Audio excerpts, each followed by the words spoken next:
Excuse me, Mr. Twain. What's that? Perhaps you recognize those inspiring words from one of America's great writers. No, Dr. Franklin, I don't recall writing anything like that. Oh my, of course not. They're from the pen of John Steinbeck, back in the 20th century. Why, it seems he has nearly the same spirit as the founding fathers themselves.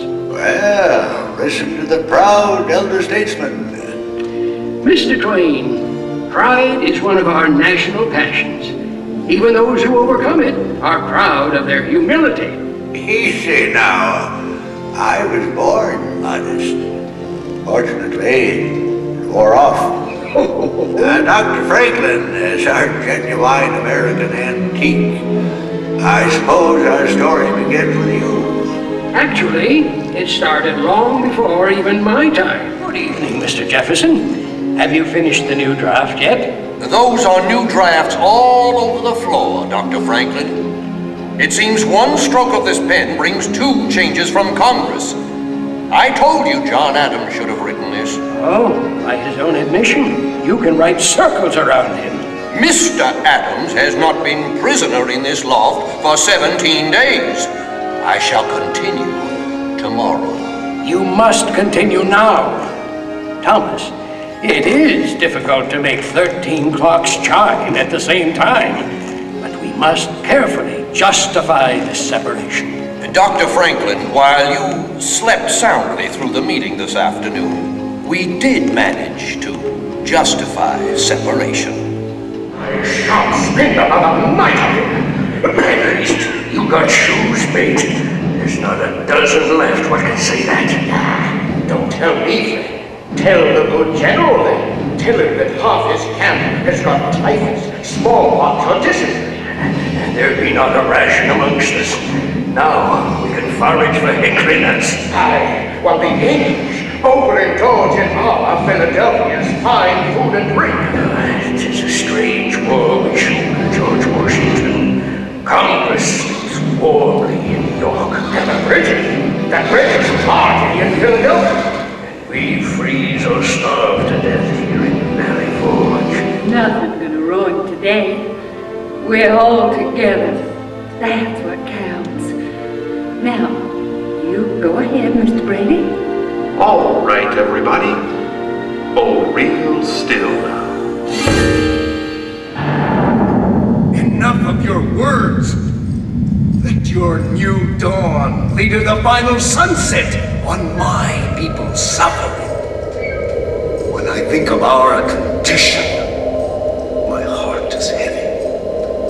I see men of my own race treated as outlaws or shot down like animals. I hope that all of us may be brothers with one country around us and one government for all. From where the sun now stands, I will fight no more.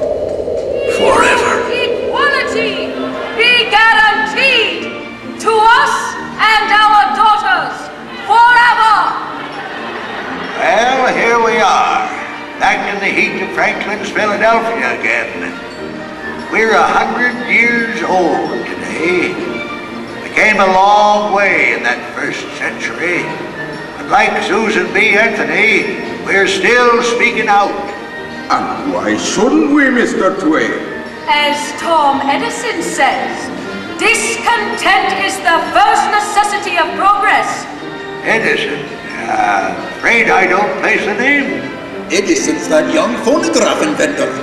Why, this great hall is filled with new inventions. There's Otis Elevator, Corliss magnificent steam engines. And don't forget me telephone, the true hallmark. We need people like Teddy Roosevelt and an outspoken naturalist, John Muir, to get our attention. Beautiful. Bully beautiful. Those falls are magnificent. Aye, Mr. President. But it won't last if the timber thieves have their way. John, you may be right, but the country's growth is putting a tremendous demand on our resources. Any fool can destroy trees. Why, for more than 3,000 years, God has cared for our giant sequoias, saved them from drought, disease, avalanches, and floods, but he cannot save them from fools. Now, John, you know I can't ask lumbering to stop completely. All I ask is that we stop massive destruction. What will our children inherit? Seedlings? Of course not. I realize we're not building this country for a generation alone. I know we've got to expand our parks. Then start it here and now. Make this valley a part of Yosemite National Park. Brick and rivet and lime. Once I built a tower, now it's done. Brother, can you spare a dime? Spare a dime? Sure. Buy 4 of my apples and I'll loan you back to 10 cents. Hey, Sam, I heard tell there's New York millionaires selling apples too. You mean ex-millionaires, don't you? Hey, it looks like the storm is finally letting up.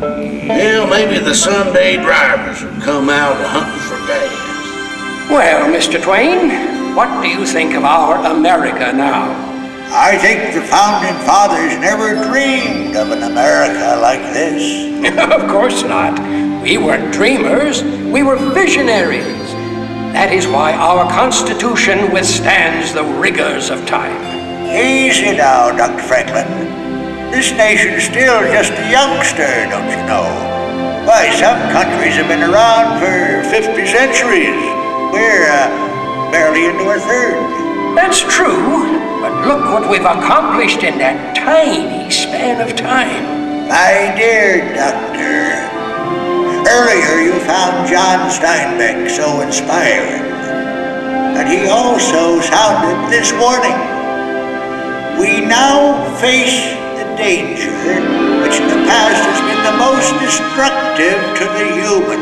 Success, plenty, comfort, and ever-increasing leisure. No dynamic people has ever survived these dangers. I may have invented these bifocals I'm wearing, but I can assure you they are not rose-colored.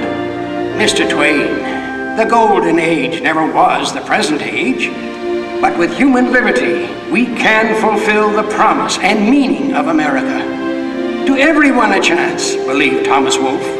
To all people, regardless of their birth, the right to live, to work, to be themselves, and to become whatever their visions can combine to make them. This is the promise of America.